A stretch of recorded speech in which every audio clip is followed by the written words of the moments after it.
cameras, we have Lieutenant Colonel Sams. Am I correct? Correct. How many years have you served? First of all, we want to thank you for serving. Thank you. How many years you been serving? I've been 17 years. 17 years. Wow. Are you a military brat? I am a military brat. And how many years did your spouse, is it your father? My father. How many years did he serve? So he served his 20, retired after 20.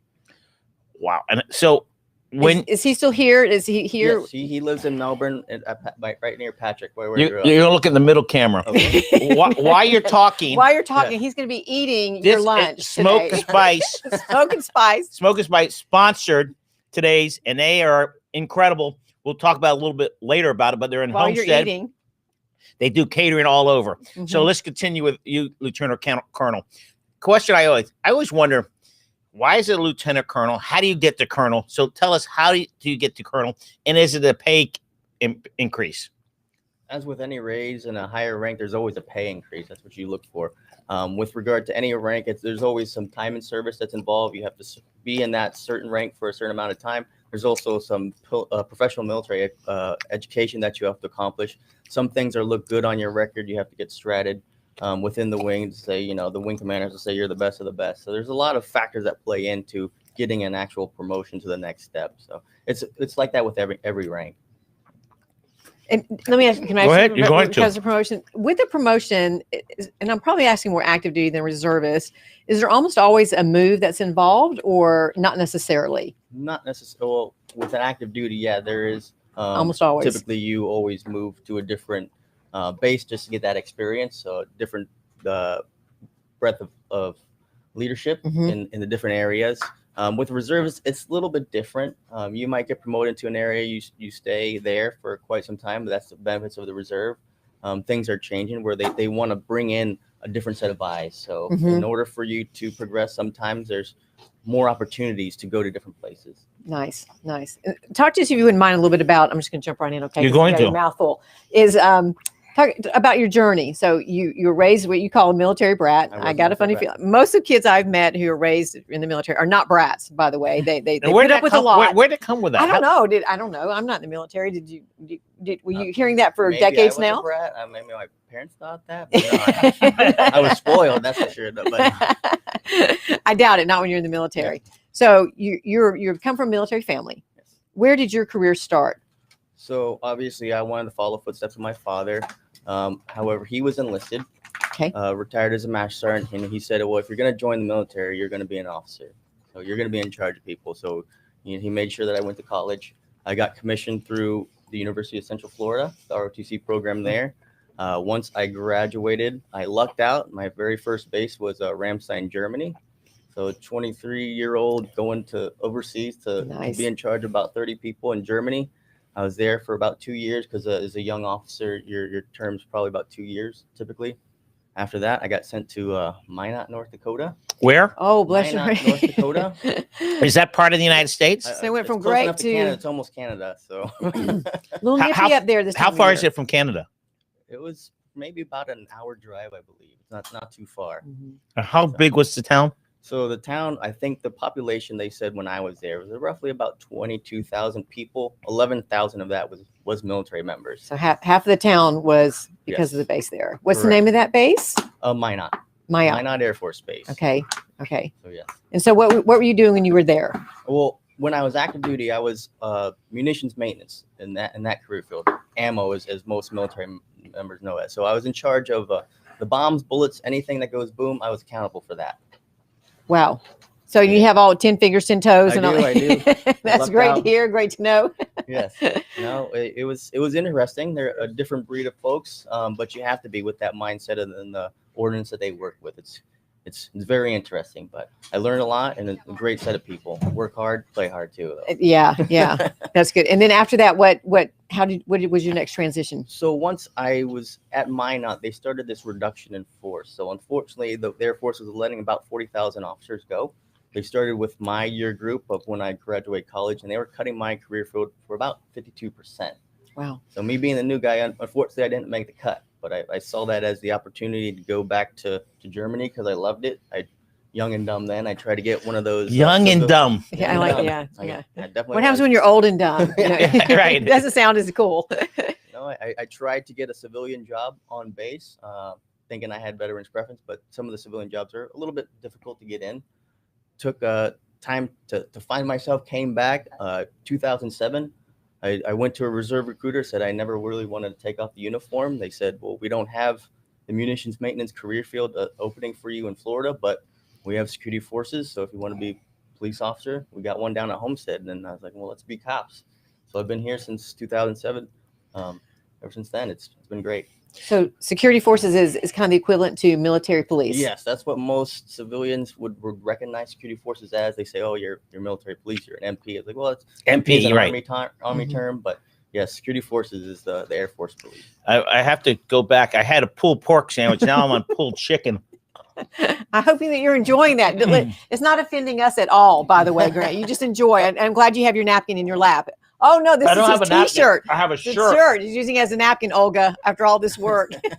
Olga, look at that. I got your Very shirt. Nice. Smoke and spice. This is second breakfast for Grant. You have to maintain. And by the way, Tommy over here, our producer, which none of you can ever see, who's amazing, who pretty much so threatens me every week if I don't bring food.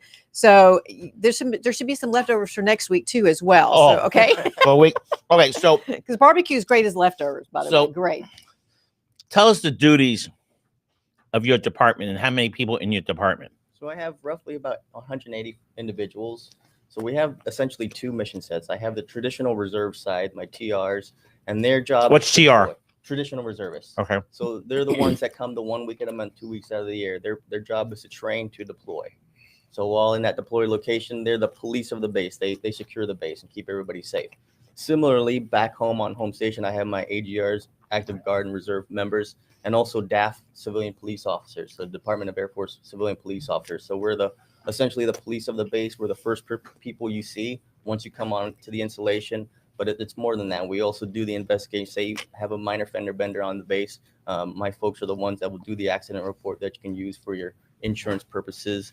We do the background check. So if there's an event, so like the air show, we work in hand with the local law enforcement to make sure that we provide a safe and fun environment. So. Yeah, and that's daunting. I've been in some of those meetings, by the way, and for the past one, and it takes a massive coordinating effort and everyone being on point to make sure that the people that are coming are safe, the people who are in the show are safe. You know, there are planes flying over us at very fast, very low at times, things of that nature, and the base is protected at all times as well, because all of a sudden, you know, we're asking all of these civilians to come very, very, very close and actually onto the base, which is very rare. And it's a real privilege that we have down here that they do an air show every other year. Of course, with COVID, we had to post it, you know, set it back a little bit. So in 2022, we're going to have an air show. Yep. Is that still on the books? As far as I know, it's still on the books, and we look forward to it. How big is the base? Do you go by miles? I mean, or acres? How do you know? Acres. As off the top of my head, you stumped me on this one. Off the top of my head, these are things I should know. So, is the military, the police? Do they patrol it? Do they have people at gates? Are they always? How do they keep it secure? So yes, we have our gates, and then we have patrols that go around, mobile patrols that go around the perimeter, make sure there's no breaks in the fence line, make sure nobody's climbing the fence. We also have police patrols in the base to respond to anything. So we are essentially the first responder for the base. And how many people live on the base? There is nobody that lives on Not the anymore. base. Not anymore. No. Being That's a why we're reserve having base, we don't have that. Excuse me? Being a reserve base, we don't have like the active duty and housing on base. I get confused. I still lived 30 years ago. But, you know, my brain's back in the 80s or 90s. This is why the chamber is working with several other chambers, and we were talking about this on the way up here, and other MACs to have a military housing rental program specifically, at least here in Miami-Dade County. The goal is to ultimately get it statewide so that the E1s through E6, E7. What's E1? What is that? Those are the enlisted members. So your enlisted members run through E1 to E9, and then your officers start from O1 to the general. And so when they're first starting out, just like in a new job, whatever, they're starting out at base salary. It's not very lucrative financially at that moment in time. And so what we need to be doing is helping our folks understand, particularly our landlords, our HOA developers, and our realtors, is creating an opportunity for them to rent a home that's very affordable. You know, basically our ask is going to be, can you remove 1 month's rent from that down payment? You know, because it really does make especially huge. Rent is $1,000 or more. I don't know, is it anywhere less than $1,000 anywhere in Miami-Dade County? No, it's not. Well, that $1,000 can mean a lot to help someone to move into a place, bring their family in as well, and live in a place that is safe. A lot of our folks, a lot of them enjoy the townhome, some enjoy the gated community, some of them enjoy, just living in our neighborhoods. And this is why it's so important, because he just said there's no one that lives on base anymore. And a lot of bases, little by little, are reducing, who's living on the base and living outside the base and then commuting in. So traffic is a big, we want to get them there on time. And of course, he talked to me about traffic as well, about when we have a new entrance gate. Yes. It's quite significant. It was great for the community because you had to hire contractors and that kind of such. So it brought in a few $1 million into our community in that aspect, but it helps with traffic. Yes. So people aren't yelling at the MPs. The civilian commercial trucks are separated from the regular POVs or personally owned vehicles. So it helps with that. Mitigates a lot of the security issues that we have. So it's beneficial for us to have this new gate. Yeah, Lieutenant really Colonel, we stopped talking about your career. So you're in North Dakota. Yes. That was what year? 2005. Okay, so continue. You served in Iraq, you said? Yes, 2009 to 10, I was in Iraq. We came home. I was a traditional reservist then, so I was only doing the 1 week in a month, 2 weeks out of the year. I was home for about a year, and I got the itch and wanted to do something different. So I said, find me a deployment. I went to Saudi Arabia, learned the job there, came back after 6-7 months, was home for exactly 1 year, got the itch again and said, find me someplace else. He said, well, you can go back to Saudi Arabia. I did that, came back home for another year. And when you come back, you were in reserves then? Yes. No. So How long do you go to Iraq for? It was 6-7 months. So security forces typically deploys for about 6-7 month time frame. So you came back, and then you went where else after Saudi Arabia twice? Saudi Arabia twice. I came back for another year, and I said I need to go get more experience. They found me some orders. I went up to New Jersey at Joint Base McGuire-Dix Lakehurst, and that in itself was somewhat of a deployment. Growing up in Florida, New Jersey is. I was just going to say, country. And then did you go to Iraq? You said I did go to Iraq, not from there, but in 2009 and 10. That's probably my most fun deployment. It was exciting. It was the most dangerous, but most exciting. Yeah, and I know I was telling him on the way up. I've traveled a lot with my husband. We've done missions work all over Latin America, and we love to experience the different cultures. Did you have an opportunity? I know you're there for work, and I know you're there deployment, and little opportunities a little rare, but to get out and just kind of meet everyday people and engage that way. Did you enjoy that, or in Iraq? We didn't get to do that so much, but Saudi Arabia we did. We left the base, and it was amazing. Some of the food was amazing. Just get to meet some of the folks that were out in the community. It was a good time. It's a good experience. Yeah, definitely. Yeah. It's traveling internationally. I encourage everybody to do it when it's safe and when it's all okay again, and all that. You won't get a pandemic, knocking on your back door. But especially when there are times we were able to bring our children. Yeah. And they say they have some of the most vivid memories that they have is when we, took them on a trip, whether Costa Rica, Peru, Colombia, Cuba, wherever it was. It offers an experience that you can't get here, although we are a very multicultural community. Miami-Dade is for sure. But when you go and experience it firsthand, like the food and the people and just their normal way of life, it is an experience that cannot be recreated digitally.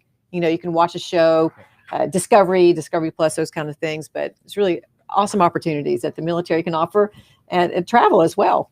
Yeah. Right. So when you were traveling base to base as a kid, your father, you had 3 different bases as a kid, correct?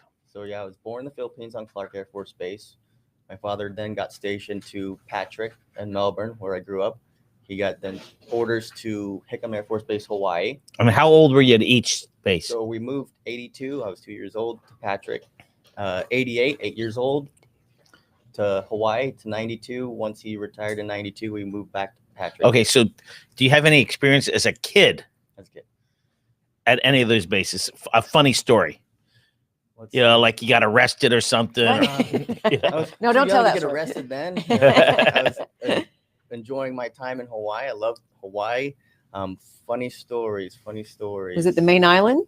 Oh, yeah, Oahu. Is that the only? Is that the only island that we have a base on over there? I believe. Okay. So. I mean, Air Force Base. They're Army. Yeah, there's no other. It's Air Force and everybody else. Yes. Yeah. Let's clarify that. For Sorry, this Tommy. Yes. All right. So, do you have a funny story as a kid? Funny story. And how did they treat them? them? Funny story at Patrick. Okay, tell us. Set the house on fire accidentally. I put it out, and then I woke up my mom. But How old were Mom? you? I was about four or 5 years old. All right. So when the fire was going, who were you scared? Your mom's going to hurt you, or your dad was going to hurt you? I was scared that I was about to burn down the house. I was playing with when you can have family. I accidentally got a doily on fire, threw it, and then that caught the couch on fire. I remembered water and towels. And you put at 4 years old, you put this all up by yourself. Put it out, and then after it was out, that's when I woke up my mom and said I burned down the house. Well, that's presence of mind at 4 years old. But we appreciate you. You're in the military. All right. So, Hawaii. How old were you when you? 8 to 12 years old. 8 to 12 years old. The culture there is quite unique. I've never been there, but I just hear it's pretty cool. It's pretty laid back. I mean, that's the thing is I've always been by a coastline all my life, so fairly laid back attitude, not too high strung, just kind of go with the flow type thing. I know it's pretty stereotype because you're in Hawaii. Did you surf? I boogie board. I was a sponger, so I was. You were a what? A sponger. That's what the surfers call people with the boogie boards. A lower species, is that what it is? Yeah, they didn't like the spongers because they would take the waves, but no, I was big into boogie boarding. That's like sliding on the beach. That's the boogie boards are the foam boards right? that you would ride on your belly as opposed to standing. I got that. But you were only 4 to 8 years old. Yeah. So I mean, what high school did you graduate from? O'Galley High School in Melbourne, Florida. Now, how big's Melbourne? It's a pretty little town, right? It's a retirement community. It's growing. They're trying to be like Orlando. So basically, they're due east of Orlando. So you get the small town, and if you want to get the big city life, you can go to Orlando. It's only about 45 an hour. Or you go to Daytona. Yeah, that too. That's pretty quiet town too, considering. Yeah. I think Daytona is real quiet. Yeah. I go back. I was in Daytona about a couple years ago. I got there and I felt like I was on a time zone. It's like, where am I? This is still in the 70s. It hasn't changed. Right, the first time I went there. It hasn't changed a bit. We're going to skip. We're going to talk about South Dade Chamber for a while. What's happening with South Dade Chamber? So, open up one of those. You want another one? I would like to have one. I'd like to. The jalapeno cornbread is somewhere. I'll get it. He's hiding it from us. So I had to give a huge shout out. No, I'm not going to eat it on air and have it get stuck down my throat or whatever. New member of the chamber is Olga Eby. Olga, huge shout out to you. I was telling Lieutenant Colonel on the way up here that she is the quintessential entrepreneur. She had one pawn shop. Now she has 3. She has a banquet hall, and now she owns Smoke and Spice barbecue restaurant that is in Homestead. They have an amazing catering. They cater weddings, any kind of event that you have. I know that she would be more than happy to meet you at the gate and bring a whole bunch of food over there to the folks over at the base. She does salads too. She does gourmet salads as well. And what is this? And Tommy, somewhere is the barbecue sauce. So don't forget the barbecue sauce. She has that here somewhere. Cornbread? What is this? That's this? jalapeno cornbread. It is absolutely delicious. And oh, thanks. And by the way, did you get one? Okay, hold that over there right now. I'm running out of room. You that looks much better on you than it does on me. Yeah, I already spilled it on my lap already, so it's okay. So we have some sliders over here. We have pulled pork. What they're known for is their brisket, and that's over there. Yeah. Absolutely positive. This is like his 4th one, by the way. This is Grant's 2nd breakfast, Olga. Thank you so much. And Tommy has some homemade cookies over there. They did not come from Olga. We can't say who it is, but thank you, Russell, for thinking of you two. That came from my husband. He's sharing his homemade cookies with you, which is my kids are going to get mad. No, but one of our best friends, and he was very. Let me tell the story. This is how awesome the Homestead community is. South Dade community. Actually, the Redland. We have a friend. She makes these amazing cookies. She's at that age where she's been quarantining herself for 9-10 months now because she's at that age where she's very predisposed. If she catches it, it won't go well with her. So, now we're giving vaccines. By the way, we need to talk about COVID for a minute. Vaccines are coming down the pike. We just posted on a constant contact yesterday those where you can call or go online and register you to get your shot if you're over 65 years of age. So my husband took our very dear friend up to Jackson. She got her first of 2 shots. She has to go back in 2 weeks. So in return for him taking her up there and waiting in the car, because you can't go in, by the way, if you take a loved one, you cannot go in there with them. And so she made us homemade, or actually made my husband, he's sharing them with us, these awesome oatmeal homemade cookies that have a secret ingredient in there. I'm not allowed to share it. Or the cookie was outstanding. It's outstanding. You dunk it in a little milk or coffee. It's to die for. It's the best. So, would you take a bite of the sandwich, please? Okay. Well, you start, I'm not going to talk with Connie, focus on her napkin. food. Do we have a napkin here? I guess Yes, we got your napkin somewhere. So this is what we do. So Olga, they're in Homestead, Smoke and Spice. They have a full menu. It's all online. The contactless delivery is available. Check them out. They're absolutely amazing. They love the military. They obviously give military discounts. Take a bite. Tommy, okay. Make sure we got the kid. Take a bite, Kerry. It's not hard. Just take a bite of it. That's not a bite. That's a nibble. Holy Kerry, come on. Okay, so while she's eating, more questions about your career. Well, how about teeth? What? How about teeth? Yeah, it's really good. It made it very moist. Yeah, I got all over my pants. So, the military police, you call it? Security forces. Security forces. You want a beer with that? No, I'll get later. Okay, good. No cussing, no alcohol on the show. Is there a jail there? We do not have a holding facility at this time. However, one of the projects I'd like to see before I leave is a security force. Wait, where are you going? Well, obviously, for career progression, Oh. Squadron commanders is the pinnacle of a security force commander's career. And then if I want to move on to bigger, better things, maybe go up to AFRAC, the reserve command. And then change and become a colonel. That all together. So in order to do that, obviously, I have to get a different experience, different careers, different jobs for that breadth of knowledge. So you've been there how many years? I've been in the command since July. Okay, just so there's not many crimes there. If there is, the county police come in if needed. There's jurisdictional boundaries. We're proprietary on the base itself. So anything that happens on the installation, we will handle, detain the individuals, and if it comes down to arresting them, we will call Miami-Dade and they will take care of whatever. So you arrest them and you hold for the Miami-Dade police. Yeah, we'll detain them. So there's words that matter because we detain, we don't arrest on the base. Gotcha. So Miami-Dade, they'll arrest them.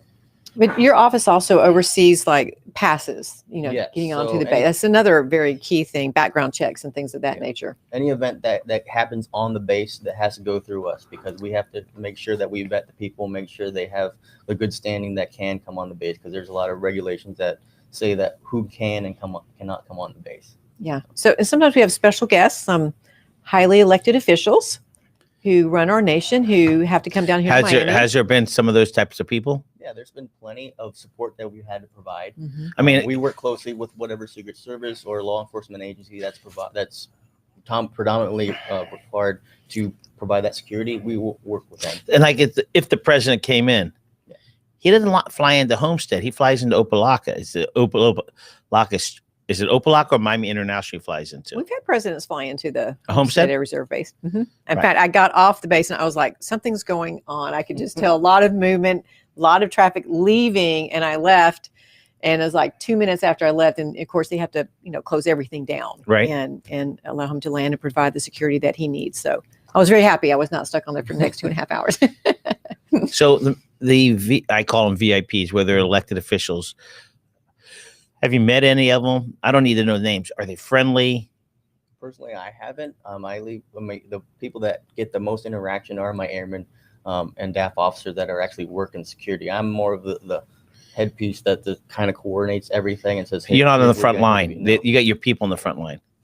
So I let them have their time in the spotlight with those individuals. I'm kind of in the back, just kind of overseeing. Make sure it goes smoothly. Mm-hmm. So when you're in Iraq, Saudi Arabia, Germany, is there any stories that you would like to talk about?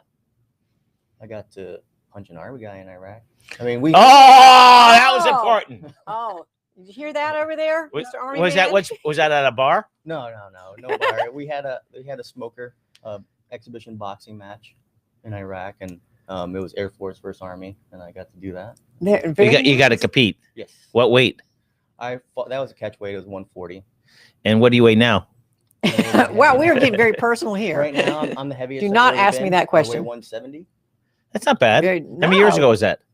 2010 was when we left Iraq. 10 years ago. He's only gained 30 pounds. Hey, Please, I done that. Can we ask? Raging muscle. Yes, Yeah, absolutely. And can we ask how much you weigh? 198. 198. And you're at your boxing weight, right? Yeah, I'm at my boxing weight. Your fighting weight? Yeah, about 40 pounds ago. But so the boxing, so that was what base was that at? This was in Iraq. But I started training in martial arts in Germany. One of my friends there, he was teaching the class, so I started. So let's get back to the boxing. We always see it on shows. So like that was in Iraq. Mm-hmm. So Army, Navy, is that Navy? Is Navy included in the boxing? It's just Navy, Army, and Navy. Well, in Iraq, it was just Army and Air Force, but I'm sure that every branch has their own teams and whatnot. And that's fun, right? Oh yeah, it's fun. Does it go crazy? Where was where do you box? They had this like as far as like in Iraq or just in general? No, in Iraq, was it in a gym? Was it in? No, it was. They had this what they call the wagon wheels, where they had all the like restaurants, you know, the coffee shops and all that stuff. They had this big stage in the middle of it, and that's where they put up some ropes and stuff, and that's where we duked it out. Fun. It must be. I watch, when you see these movies, you go, "Wow, is that real?" Mm-hmm. But that's the entertainment. Because years ago, we had one of our guests who was on one of the football teams, Lieutenant Colonel Bo Shelton. He was on a football team. People don't realize Army and Navy and all these, they all had football teams to keep people active. Yeah. I want to ask him about it because it's not really his territory. But one of the things that I've learned the last 5 years of having the absolute privilege of being a honorary commander or just serving the military is the value of resiliency and the value of quality of life. And the war on terror has taken a toll on our servicemen and women, on their families, and having a way to do something that's just normal, real, to defrag, is what I like to call it, is having these opportunities to play what I think we would call intramural football. Right. It's basically very similar. But I mean, these guys were, Bo was telling us some of these guys were like one step away from being professional. And I like to brag on that's the kind of military that we have is in the United States. There really is no other military like the United States military. And to have someone be able to come and talk and share what they do without asking, too many, personal questions that we're not allowed. It's not good for us to know. It's really good for just them to know, is to understand that there's a very high value within the military culture for this thing called resiliency, and to keep the families intact. Moving them every 2 years or every 4 years is difficult. It's really hard on them. And to be able to offer, there's family services. I know I love Miss Simons, Wanda Simons. She's amazing. And Tynesa Ellaby, she's over with Sock South. Everything that they do to make sure that the family needs are being addressed, and to, because if your family's happy, if the wife is happy, everybody else is happy. Let's speak of wives. Distracted. You just got married how many years ago? 6 years ago. And you have a little child? Yes, 5 years old. Yep. Congratulations. Yes. That's. And where'd you track her down? So I met her at a party. We dated off and on for about 7 years. So we. Wait. How'd you date when you're in Germany? You're in Iraq, Iran? Well, it was when I came back out of active duty and joined the reserve. So I joined the reserve in 2007. I met her shortly afterwards. So yeah, we dated off and on. I can tell you all the times we dated were during times of deployment. So I knew that she was the one, just because she was the one that stuck with me through those hard times. I was like, oh, I know she hasn't had too much experience with the military, but she's had the hardest experience that there is being separated from your loved one. Mm-hmm. So I was like, well, no, she's the one. And so we dated 7 years off and on, like I said, and then got married, and we've been married for the past 6 years. So. And you have a child? Yes, we do. How old? 5 years old. Wow. Yeah. It flies by. It does. It does. It flies by. So when your child you'll be my age when your child is just graduating college. So this is what you're going to look like. So my suggestion, keep boxing. Yeah, my suggestion, keep boxing, keep running, but it flies by. My youngest is 23. and my oldest is 27. We could talk about stuff when they're 5 and 6. Now, you remember when? And they go, okay, when we, at 5 years old, this, and this. So they remember everything. And just a word of wisdom. They'll remember a situation, and you'll know that situation, and it'll be a completely different memory to you. And you're like, I had no idea that's the way you remembered it. And it really challenges the parenting skills. You're like, that's what you brought out of all that. So get ready for that. It's kind of eye-opening. It's like, oh, I had no idea. I don't remember that coming out the same way, but everyone has their own little filter, how they have a memory. We have it wrong. The children have it right. Okay. So any new members, chamber trustees? So these guys, Smoke and Spice, they're absolutely amazing. By the way, later on, I'm going to drop you off. I'm going to go back over to the Redland. I have shoes to change into. I'm going to be going over at, oh, come on, Kerry, RF Orchids and Patch of Heaven. They're both out in the Redland, these gorgeous venues. We're going to have a spotlight on the Redland. We've been talking about this for a year now, waiting for these ordinances to come down from Miami-Dade County. They're here. They're with us. They're here to stay. So we're going to do that. We're going to highlight. Bill Hansen is going to be there. I'm working with him. A new trustee. The new trustee. Thank you. It's all your fault. Is going to be doing some cooking demonstrations. And because I don't know if you're aware of this or not, but we have all these gorgeous venues out there in the Redland, and we have all these caterers that are coming in doing this amazing. It's going to be known like as a culinary mecca, as an event and culinary mecca, the Redland. So we're here to help to develop. Have you been to the Redland yet? I've been through there. We were looking to buy a house. That's one of the areas we were looking at. Mm-hmm. Yep. Right. It's as they would say, it's God's country. It is. I mean, it really is. Not everybody's allowed to live there. They think it is, but you got to be a certain type of. Close knit. So, have you ever farmed in your past? I have not. Okay, well, he's a military guy. Either did my husband, and he does now. So he's out picking avocados as we speak. So how far? I'm not going to say where you live, but how long does it take you to get to work each day? About 30 minutes, depending on traffic. So that's nothing. That's nothing in Miami-Dade County. Well, even he lives in the right direction, so he has less traffic. Yeah. He did it. Wise young man.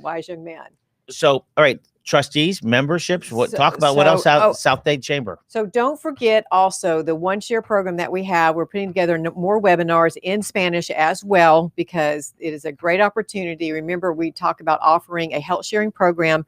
You do not have to they don't have to ask for your insurance.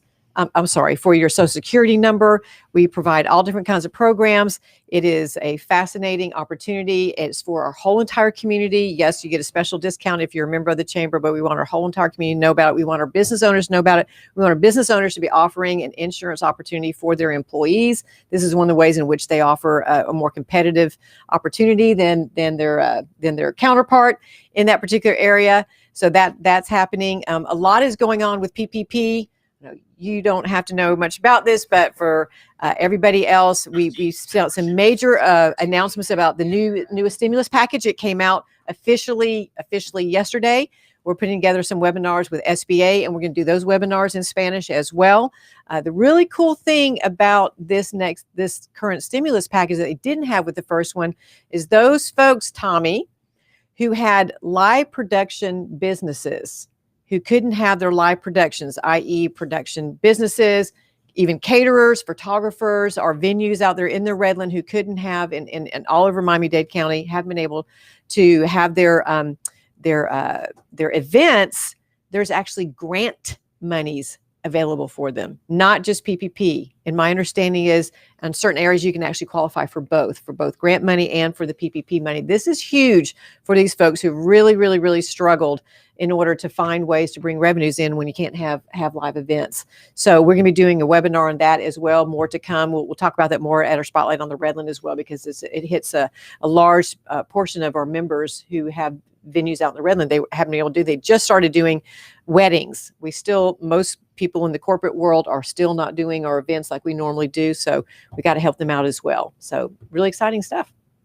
Well, South Dade Chamber covers from 184th Street to the Keys, all the way just north of Cuba is what we're saying now. It used to be just a little area, but now it covers everywhere. But look, he's from the south end of your community. Yes. So we're going to find out who you are, Lieutenant. Okay. No, Lieutenant Colonel. Lieutenant Colonel. Yeah. What'd I say? Lieutenant Colonel. No, Lieutenant Colonel. Right. Okay. You ready? He's watched a couple of these shows. He's ready. He's ready. Go for it.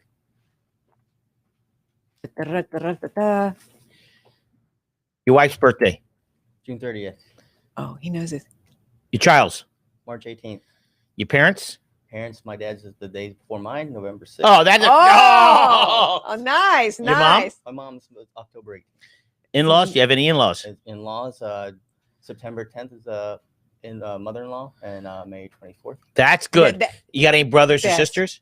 My brother's is November 6th. See, it's easy because my brother, we're all in November. My brother's November. I think 6th. your mother planned that Yeah. perfectly. And then my sister's November 30th. Your mom Nice. planned it. She said, "Okay, we're gonna have my Right. kids all in November." Mhm. Okay. So I love that because my 3 kids are May 13th, 16th, and 19th. 3 days apart, 2 years and 3 days apart. It really helps tremendously. Your mom was a very wise woman to do what she did. Your superhero as a kid. Probably He-Man. Which one? He-Man. Wow. Yeah. Yeah, go for Okay. it. I like Now I'm going to originality. do restaurants. They could be anywhere in the world. Doesn't have to be a homestead. It could be homestead. It could be the Keys. It could be in the 5 cities you lived. Your favorite hot dog place? Probably the hot dog stand we stopped at in New York. I can't Doesn't think of matter. it. It's a Yeah. New York hot dog. By the way, Smoke and Spice, they do hot dogs. Oh, by the way, we need to right get there. them bring hot dogs on here because there's always this one place here that one mentions. Your New Year's resolution. Get down to 10% body fat. Ooh. Get back. Get that back. Did to you me. just say- Did you say get back? Yeah, when I was fighting regularly, I was around that. Me too. 10% body Me weight? too. As we get older, it gets a little harder. I'm just here to tell you. As a kid, what was your favorite Christmas gift? Original Nintendo. The Oh, original one. Your son's Christmas gift. What was his favorite one that you gave him? I mean, we've given him a lot, but I love it. he just likes the drawings that we make for him. I was like, we spent $100 on his gift, and he just like us drawing a. That's little how life character. is. I love it. I love it. All right, your favorite pizza place. Mamma Mia's. Oh my, you're good. Mhm. They were Okay. sponsors last week. Okay. They're amazing. Your favorite sushi restaurant. That one is a good one. I haven't had much sushi down here in South Okay. Florida. Okay. Wait, where? Well- where did you like I sushi? like the bento box up in Orlando. Okay, that's Okay, good enough. okay. Gotta give 'em all- Do you fish? I have. Oh, and we'll I- skip I that. regularly, I do like fish though. Okay, Oh, we'll get okay, there. good. We'll get there. Thanksgiving. What do you love about Thanksgiving? As a kid, was there a certain Thanksgiving that you really loved? Not in particular. I just like eating. Okay. But my favorite Thanksgiving was probably last year because I cooked for the folks on base for my troops. My fried turkey won the competition. Oh, Oh. congratulations! A boxer? Was Bo Wait. there for that? Did he You know, compete he against? didn't have any of my fried turkey. Oh, okay. okay. All right, so you're a boxer and you know how to cook fried chicken. How do you fry? You Fried fried it? Turkey. Fried turkey. Your favorite animal? Favorite animal? Monkey. A what? A Cool. monkey. We have some in Homestead. I'll have to tell you about that later. Tacos. You like a taco stand? I Anyone? like the Casita Tejas Uh-huh. over on Chrome Avenue. I Mhm. like that. Right next door to our office. Okay, Casita good. Tejas. Okay. Very good. When you go out to eat, what restaurant you like the fish at? Chicken, What? Fishing. Fish. That's a fish. Yeah, that's a It's a goldfish. Come on, get. I love it. Marker 88. That one's pretty Mhm. good. I like. Down in the Keys. Yeah. Mhm. I like that you're talking about restaurants from New York to Orlando to Homestead to the Keys. Okay. Your favorite football team? I'd have to say the Bengals. That Wait, was my wait. dad's favorite. Cincinnati Bengals? Why? Cincinnati- Well, when I was old enough to really understand sports and all that stuff, that's when my dad was from Covington, Kentucky, right on the other side of the border of Cincinnati. So he was cheering for the Bengals. At that time, you know, they were going to the Super Bowl against 49ers every other year. So I was like, oh, they must be good. After I was like, okay, maybe I'll follow them. Not so good. It's interesting. Cincinnati people don't realize Cincinnati's airport is in Kentucky. Correct? I believe so, yeah. Yeah. It's on the No, other side. that's something Okay, that I learned here's a today. tough question. Uh-oh. Burgers. Favorite burger place? Me and my wife tried this place. I think it's Fort Lauderdale. It's a Burger Stop. It's a very unique place, but it was pretty. Burger good. Stop? I think it's what- Tommy, Okay. you ever heard of it? No. Okay. Uh-oh. There's a New one great, for us. the best burger place to me. Now I forgot the name of it. The one across from in Fort Lauderdale, from Jimmy Buffett place. The Tub. I want to tell you, La La Tub. Tub. And I'm La telling Tub. you, I'm a burger guy. I love burgers. Mhm. If a restaurant could cook a burger, they know how to cook. La Tub, I'm telling you, they have bathtubs all over the place, and it's on the intercoastal. The water's dirty, it's just not clean, and they have It's the brackish. restaurants little, And they have bathtubs all over the place. but they cook the best burgers. It's whirling around, and they're cooking 30 or 40 of them at the same time, and you have to wait. It's not like they, but Like one of those places when they run out, that's it. They no, close down? that's Okay. a barbecue place. Okay, let's see what you got. He knows his restaurants. Your favorite chicken? Where do you eat chicken? What restaurant? Well, my favorite one was the Crack Shack in California, San Diego. I like this crack. All right. Okay. You tell he's well traveled. Well traveled. Okay. Be very careful. As a kid, who was your favorite politician? Because kids love politicians. You don't have it. We're good. We're good. We're gonna move on from that. Good answer. Okay. Magic hat. What makes a successful military guy? And when I say military, not Air Force, person, all of them. In general. general, I would say know your why.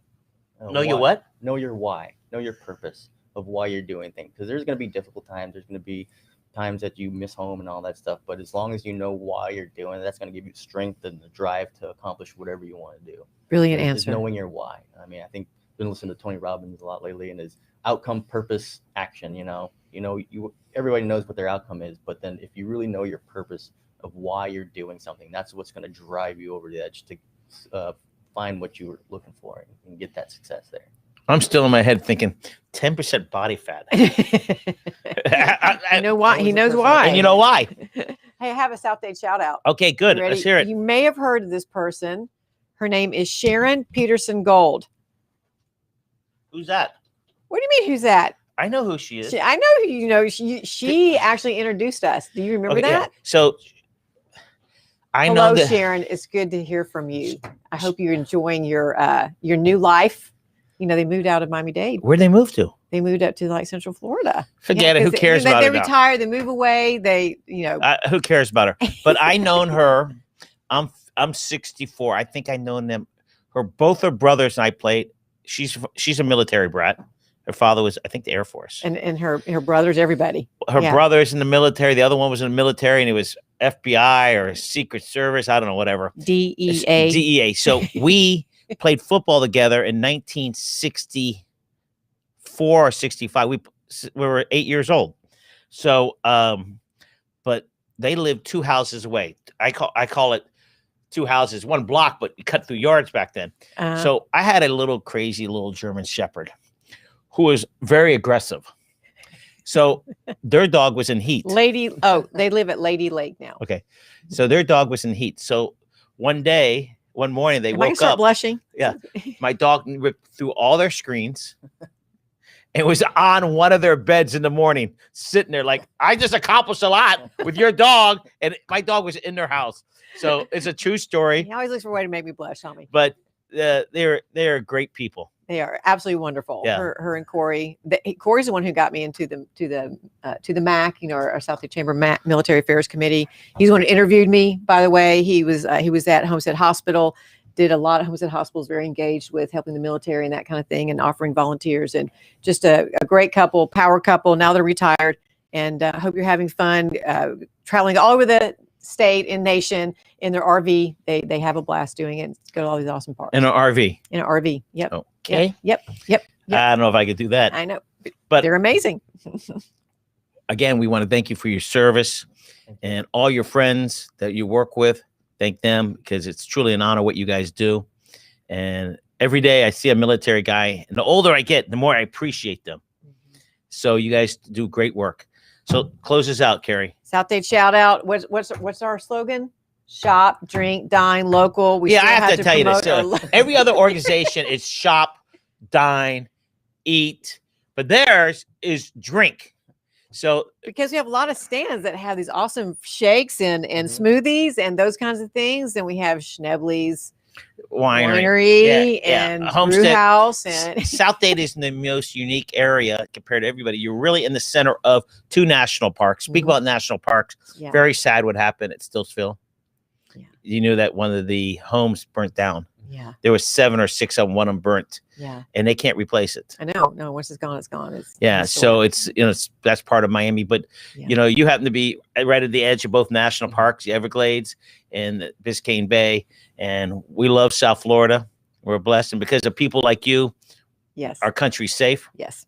So let's wrap it up. That's it. Sharon, hello. Thank you. She said our show was great. Thank you, sir, for being on with us. Come back anytime you Lieutenant like. Colonel, when you come back, let's get that word lieutenant out, and you'll just be a colonel. There you go. Hopefully. And we'll have a big party and we'll celebrate with barbecue. Excellent. All right, Smoke and Spice. Thank you, everybody. Grant Miller here, Lieutenant Colonel. Kerry Black. She's my general. Everybody have a